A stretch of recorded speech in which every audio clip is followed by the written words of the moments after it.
Hello students, a very good morning to all of you and I hope you all are fine and fit at home.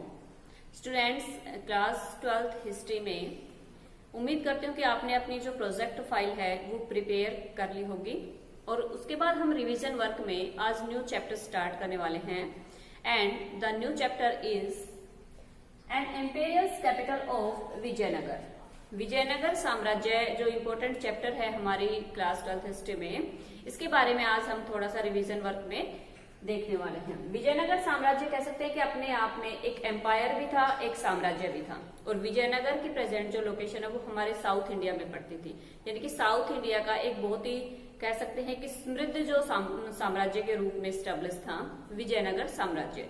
अपने आप में capital भी इसकी यही थी, साम्राज्य भी इसका यही था और इसको कहते हैं कि बहुत ही प्रोस्पेरिटी के लिए जाना जाता है, बहुत समृद्ध राज्य के रूप में जाना जाता है। इसके ऊपर जो रूल करने वाले जो शासक थे उनको भी कह सकते हैं कि इस साम्राज्य को शांति स्थापित करने में उनका बहुत ज्यादा योगदान रहा था। तो एक बार थोड़ा सा डिस्क्रिप्शन देख लेते हैं हम विजयनगर एम्पायर का। सबसे पहले first of all we see Vijayanagar empire का जो टाइमलाइन थी, जो टाइम पीरियड था वो कौन सा था। 1336 से यानी कि 1336 में स्टैब्लिश हुआ था और उसके बाद इसका जो टाइम पीरियड था 1565 तक का, यानी कि ये जो साम्राज्य था 1336 से स्टार्ट होके 1565 तक का ये टाइम पीरियड था। तब तक ये एक स्वतंत्र एम्पायर के रूप में कह सकते हैं कि काम कर रहा था। अब उसके बाद हम देखते हैं इसमें कि जो विजयनगर साम्राज्य है उसके प्रेजेंट लोकेशन के अकॉर्डिंग थोड़ा मैप में देखते हैं। विजयनगर साम्राज्य ये हमारा महाराष्ट्र के जस्ट नीचे जो कर्नाटका है, कर्नाटक की जो प्रेजेंट लोकेशन है इस टाइम पे ये वाली, यहाँ पे क्या था, विजयनगर साम्राज्य था। उसके साथ जब हम बात करेंगे इसके और आसपास के जो साम्राज्य थे फैले हुए थे जिनके साथ विजयनगर साम्राज्य का कॉन्फ्लिक्ट चलता रहता था, इनके साथ संघर्ष चलता रहता था, युद्ध चलता रहता था, वो कौन कौन से थे, यानी कि इसके पड़ोसी एम्पायर्स को भी हम एक बार देखेंगे इसमें। तो मैंने आपको बताया विजयनगर साम्राज्य की लोकेशन के बारे में, कर्नाटक का ये वाला पार्ट जो था विजयनगर साम्राज्य था, जिसके ऊपर हमारा जो चैप्टर है वो बेस्ड है, जिसके बारे में हम रीड कर रहे हैं, विजयनगर एम्पायर। उसके साथ जस्ट ऊपर हम देखते हैं इसमें बीजापुर, ये इसके बात कर रहे हैं हम जो इसके पड़ोस के जो एम्पायर्स थे जिनके साथ लगातार विजयनगर साम्राज्य का संघर्ष उस टाइम पीरियड के दौरान चलता रहा था। बीजापुर के बाद हम जस्ट थोड़ा सा आते हैं राइट हैंड की तरफ, जो हमारा आंध्र प्रदेश वाली जो लोकेशन है प्रेजेंट की, उसमें गोलकुंडा, क्योंकि ये जो लोकेशन है ये हमारी लोकेशन एट प्रेजेंट टाइम के अकॉर्डिंग है। उस टाइम पीरियड के दौरान ना तो हमारे कोई स्टेट वगैरह इस टाइप से स्टेब्लिश नहीं थे कि अलग अलग स्टेट थे जो प्रेजेंट के हैं। उस टाइम पीरियड के दौरान क्या था कि बड़े बड़े प्रोविंस थे और उनमें पूरा का पूरा कह सकते हैं कि जो हमारे आज के प्रेजेंट स्टेट हैं वो सारे इंक्लूड होकर एक बहुत बड़ा प्रोविंस बन रहा था। तो आंध्र प्रदेश की जो प्रेजेंट लोकेशन है उसमें जो गोलकुंडा था ये पड़ोसी एम्पायर था विजयनगर साम्राज्य का। उसके बाद थोड़ा सा ऊपर चलते हैं बीदर, ये तीनों ही मैंने आपको बताए, बीजापुर, गोलकुंडा और बीदर, ये तीनों क्या थे, विजयनगर एम्पायर के पड़ोसी एम्पायर थे, पड़ोसी राज्यों के कह सकते हैं कि वहां पर इनके साथ हमेशा इनका युद्ध चलता रहता था, लड़ाई चलती रहती थी और यही तीनों जो एम्पायर हैं वो डिक्लाइन की तरफ लेके गए थे विजयनगर को। पतन का कारण भी यही तीनों बने थे कि जब ये साथ मिलकर एक साथ अटैक कर रहे हैं विजयनगर के ऊपर। तो हमने देखी लोकेशन के अकॉर्डिंग, आई होप आप अच्छे से समझ गए होंगे कि हम चैप्टर में क्या रीड करने वाले हैं। तो हम रीड कर रहे हैं विजयनगर के बारे में, विजयनगर साम्राज्य के बारे में, जो कि कहाँ पर है हमारे इंडिया में प्रेजेंट में, उस टाइम पीरियड के दौरान साउथ में आता था और प्रेजेंट लोकेशन के अकॉर्डिंग ये कर्नाटक स्टेट में। कर्नाटक के बाद इसके बाद पड़ोसी स्टेट है जो इसका पड़ोसी जो एम्पायर था बीजापुर, गोलकुंडा और बीदर, तीनों ही क्या थे, तीनों ही इसके पड़ोसी एम्पायर थे। अब उसके बाद देखते हैं हम अपने विजयनगर एम्पायर के बारे में थोड़ी सी चैप्टर को देखते हैं कि स्टैब्लिश हुआ था 1336 में, 1565 तक का इसका टाइम पीरियड था। अब उसके बाद विजयनगर कि इसका विजयनगर है, इसका मीनिंग क्या है, जो विजयनगर एम्पायर का नाम रखा गया था उसका मीनिंग है means city of victory. City of victory it means विजय शहर, यानी कि जिस शहर के ऊपर किसी ने विजय प्राप्त ना की हो या फिर जिस शहर का कह सकते हैं कि वो हमेशा विजयी रहा हो। तो विजयनगर का मीनिंग भी यही है कि सिटी ऑफ विक्ट्री। अब उसके बाद देखते हैं इसकी कैपिटल। कैपिटल के रूप में जो विजयनगर साम्राज्य था वो खुद ही एक कैपिटल था अपने स्टेट की, यानी कि विजयनगर एम्पायर भी था, विजयनगर जो कैपिटल भी था अपनी। उसके बाद कहते हैं, या फिर हम इसको बोल सकते हैं हम्पी। हम्पी भी हम इसको सर्च कर सकते हैं, इसकी कैपिटल को विजयनगर भी हम कह सकते हैं। तो हमारा जो एम्पायर है, इसीलिए जो हमारा चैप्टर है उसका नाम भी है इंपीरियल कैपिटल, शाही राजधानी। कौन सी? विजयनगर। विजयनगर एक एम्पायर भी है, विजयनगर एक शाही राजधानी भी थी, या फिर अदर नेम में हम इसको हम्पी भी बोल सकते हैं। आई होप आप अच्छे से अंडरस्टैंड कर रहे होंगे टॉपिक को, कि विजयनगर साम्राज्य स्टार्ट हुआ था 1336 में। इसके फाउंडर थे जिन्होंने इसको स्टैब्लिश किया था। उसके बाद आता है इसका मीनिंग क्या है विजयनगर का। विजयनगर का जो मीनिंग है वो यही है इसका, कि सिटी ऑफ विक्ट्री। उसके बाद आती है इसकी कैपिटल की बात बताई मैंने आपको। कैपिटल कौन सी है इसकी? विजयनगर ही है, या फिर हम्पी भी बोल सकते हैं इसको। अब आता है हम्पी के बारे में, कि जब हम इसकी जो कैपिटल बोलते हैं इसको विजयनगर के हम्पी बोल देते हैं या फिर विजयनगर बोल देते हैं, तो इसको कहाँ से लिया गया है? हम्पी वर्ड को। हम्पी वर्ड को लिया गया है डिराइव्ड फ्रॉम पंपा देवी, यानी कि हम्पी कहाँ से निकला है वर्ड? पंपा देवी से। पंपा देवी क्या है आप देखते हैं इसमें, कि पंपा देवी है लोकल मदर गॉडेस, यानी कि लोकल एरियाज में जो देवी देवताओं की जो पूजा की जाती थी उसमें जो देवी थी पंपा देवी, उसी के नाम पर रखा गया था हम्पी। तो हम्पी वर्ड है वो कहाँ से निकला है? हम्पी वर्ड निकला है लोकल मदर गॉडेस, इनकी जो पंपा देवी थी वहां से। उसके बाद देखते हैं Vijayanagar empire also known as Karnataka सैमुराई। मैंने आपको बताया इसकी जो लोकेशन थी वो कहाँ पर है? कर्नाटक स्टेट के आसपास है। तो इसलिए जो विजयनगर एम्पायर था उसको जो कर्नाटक का कह सकते हैं कि साम्राज्य, कर्नाटक साम्राज्य भी बोल दिया जाता था। उसके बाद आता है कि स्ट्रेचेस, ये कहाँ कहाँ तक फैला हुआ था उस टाइम पीरियड के दौरान। फैलने का जो मैंने आपको बताया, यहाँ पे पूरा का पूरा कर्नाटक पार्ट था, इसी के साथ अटैच होता हुआ जो था दूसरा स्टेट इनका पड़ोसी, वो कौन सा था? बीजापुर। उसके बाद देखते हैं कि ये फैला हुआ था कृष्णा नदी तक। विजयनगर एम्पायर फाउंडेड इस state in the river Krishna. Krishna नदी के आसपास वाला एरिया था, जो कृष्णा नदी आपको पता है कि हमारा जो कर्नाटक वाला साउथ वाला पार्ट है वहां से फ्लो होती है। तो इसके आसपास वाला जो एरिया था वो पूरा साम्राज्य कौन सा था? हमारा विजयनगर साम्राज्य था। अब उसके बाद बात आती है इसके विजयनगर के फाउंडर की, कि विजयनगर साम्राज्य को स्टैब्लिश करने वाले कौन कौन से थे, कौन कौन से थे इसके फाउंडर जिन्होंने इस साम्राज्य की स्थापना की थी। तो इसमें नाम आता है टू ब्रदर्स का। दो भाई थे जिन्होंने इस साम्राज्य को स्थापित किया था, and that is Harihara and Bukka. Harihara और बुक्का दो भाई थे जिन्होंने विजयनगर साम्राज्य की स्थापना की। कब की थी? 1336 सीई, यानी कि 1336 ईस्वी के आसपास दो भाई थे जिन्होंने विजयनगर साम्राज्य की स्थापना की थी, और उनके नाम क्या थे? हरिहर और बुक्का। अब उसके बाद देखते हैं कंटेम्प्रेरी रूल्स इंक्लूड। अब उसके बाद इनके समकालीन कौन कौन से थे एम्पायर। समकालीन का मतलब होता है कि जब आपका एम्पायर स्टेब्लिश है, जब आप वहां पर काम कर रहे हैं, तो आपके आसपास वाले एरियाज में और कौन कौन से साम्राज्य थे। साउथ की बात कर रहे हैं हम, इंडिया की। साउथ में मैंने तीन आपको पहले ही ऑलरेडी मैं बता चुकी हूँ, बीजापुर था, गोलकुंडा था, साथ में बीदर था। ये बिल्कुल कह सकते हैं इसके साथ सटते हुए जो राज्य थे, इसके साथ टच होते हुए जो एम्पायर्स थे वो थे। और दूसरे जो देखते हैं कि रूलर्स कौन कौन से उस टाइम पीरियड के दौरान थे साउथ में, तो फर्स्ट डेक्कन सुल्तान भी थे। दक्कन का जो हमारा पठार उसके आसपास वाले एरियाज में काम करने वाले जो रूलर्स थे सुल्तान। उसके बाद रूलर्स उड़ीसा, उड़ीसा के रूलर्स भी थे जिनमें चोल चेर इस टाइप से आते हैं। उसके बाद चोल्स ऑफ तमिलनाडु, तमिलनाडु में रूलिंग करने वाले चोल साम्राज्य के जो चोल डायनेस्टी के रूलर्स थे वो थे। और होयसल्स थे कर्नाटक में। कर्नाटक में रूलिंग करने वाले कौन थे? होयसल डायनेस्टी के लोग थे। तो इस प्रकार से मैंने आपको चार डायनेस्टी बताई जो कि साउथ में उस टाइम पीरियड के दौरान क्या कर रहे थे? ये रूलिंग कर रहे थे। मेन डायनेस्टीज कौन कौन सी थी? रूलर्स ऑफ उड़ीसा, डेक्कन के सुल्तान थे, साथ में चोल्स ऑफ तमिलनाडु, तमिलनाडु में चोल्स डायनेस्टी के लोग थे, और कर्नाटक में कौन थे? होयसल लोग काम कर रहे थे। तो हमने इसमें देखा, थोड़ा सा डिस्क्रिप्शन हमने देखा है कि विजयनगर साम्राज्य का स्टैब्लिश कब हुआ, फाउंडर कौन थे, मीनिंग क्या होता है, कैपिटल कौन सी है। आई होप आप यहाँ तक अच्छे से समझ गए होंगे इसको।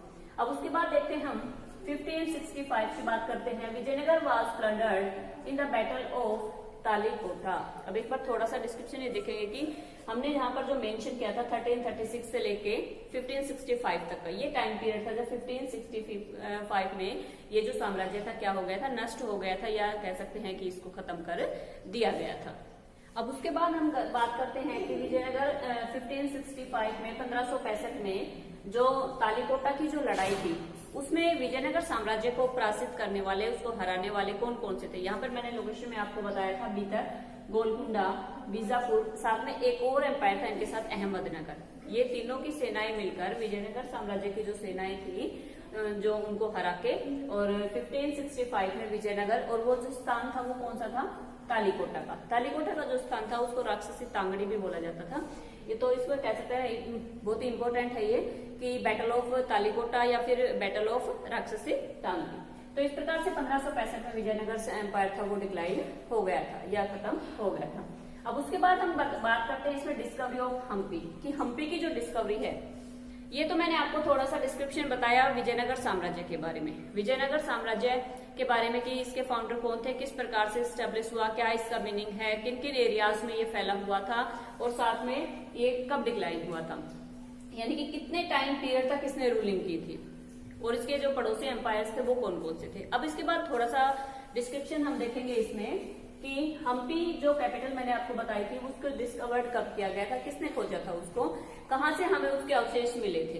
तो यह है कि कोलिन मैकेंजी ने 1800 में हम्पी के जो अवशेष हैं वो सबसे पहले उनको खोजने का काम किया, और उनके ऊपर काम शुरू करने वाले कौन थे, कोलिन मैकेंजी। और टाइम पीरियड क्या था, 1800 के आसपास हमें जब हम्पी के अवशेष मिले, उसके बाद जो विजयनगर साम्राज्य था उसका पूरी की पूरी हिस्ट्री हमारे सामने आई थी।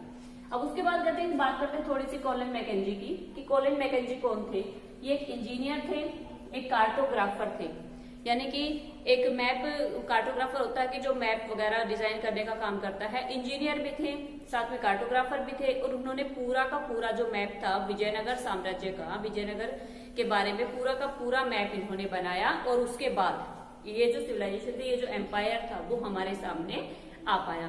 तो इस दिशा में, इस डायरेक्शन में काम करने का सबसे कह सकते हैं कि मेन जो काम है वो किसने किया था, कोलिन मैकेंजी ने किया था 1800 के आसपास। जब यहाँ पर इन्होंने अवशेष देखे हम्पी साम्राज्य के, विजयनगर साम्राज्य के, तो इन्होंने क्या किया कि वहां पर खुदाई का काम शुरू किया, और पूरा का पूरा जो मैप था विजयनगर साम्राज्य का उसको तैयार किया था। मैप के बारे में भी बात करेंगे हम बाद में कि किस प्रकार से जो कोलिन मैकेंजी थे उन्होंने मैप बनाने का काम कह सकते हैं कि इतने अच्छे से किया था कि एक एक कह सकते हैं कि एक एक जो साइट थी उसके बारे में इन्होंने पूरी की पूरी हिस्ट्री को जाना था। उसी के बेस पर फिर हमारे सामने जो आज विजयनगर साम्राज्य की हिस्ट्री है वो सामने है। उसके बाद देखते हैं he prepared first survey map of Hampi. उन्होंने क्या किया, उन्होंने पहला जो सर्वे मैप था उसको बनाना शुरू किया, और उसी के बेस पर फिर आगे विजयनगर साम्राज्य की हिस्ट्री हमारे सामने आई थी। अब उसके बाद कहते हैं ही कलेक्टेड इन्फॉर्मेशन।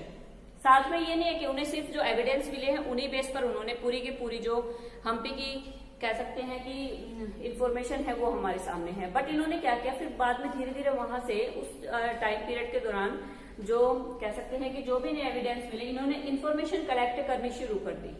किसके बारे में, वहां पर जो टेम्पल्स थे, विरूपाक्ष का टेम्पल और पंपा देवी टेम्पल, इन दोनों टेम्पल्स के जो पुजारी वगैरह थे उनसे भी बात की, क्योंकि जो कह सकते हैं कि एक ऐसी हिस्ट्री में ऐसी चीजें होती हैं जो ओरली भी कहीं ना कहीं से हमारे पास होती हुई पीछे से चली आती हैं, तो वो ये वही इंफॉर्मेशन है।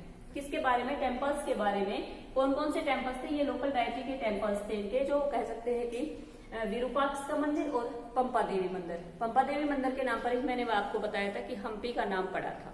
तो इन्हीं दोनों के पुजारियों से या इन मंदिरों के आसपास वाले एरिया से इन्होंने क्या किया कि इन्होंने 1800 के आसपास वहां से इंफॉर्मेशन कलेक्ट करनी शुरू कर दी, और उस इंफॉर्मेशन को भी बेस बनाया इन्होंने विजयनगर साम्राज्य के बारे में लिखने के लिए।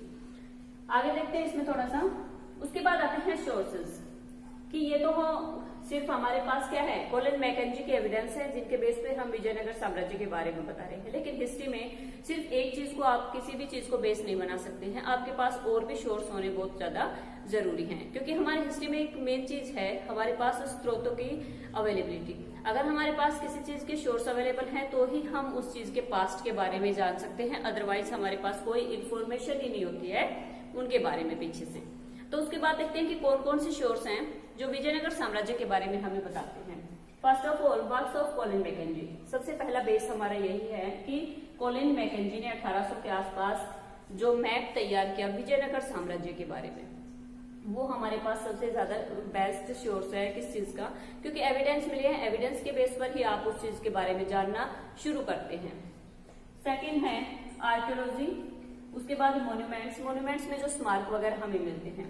उसके बाद इंस्क्रिप्शन, इंस्क्रिप्शंस में जो अभिलेख, मैं आपको पहले भी हम इस बारे में डिस्कस कर चुके हैं। इंस्क्रिप्शन क्या होते हैं?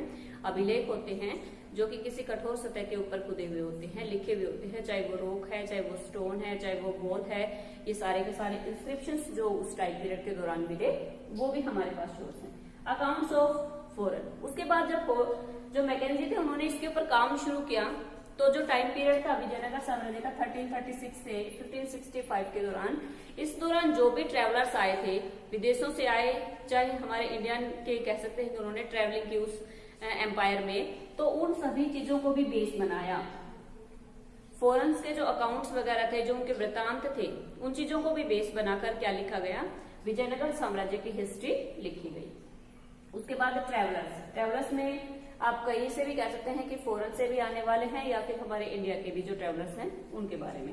उसके बाद literature, return in Tamil, Telugu and Kannada.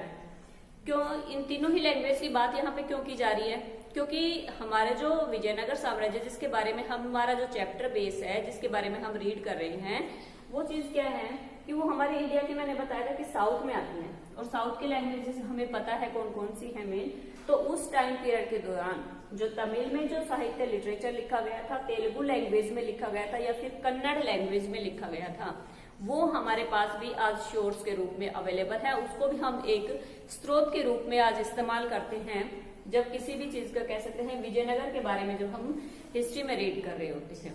तो इन्हीं चीजों को बेस बनाकर भी, क्योंकि उस टाइम पीरियड के दौरान उनकी लैंग्वेज में जो चीजें लिखी गई उनको भी हमने बेस बनाया, चाहे वो तमिल लैंग्वेज का था, तेलुगु का था या फिर कन्नड़ लैंग्वेज में था।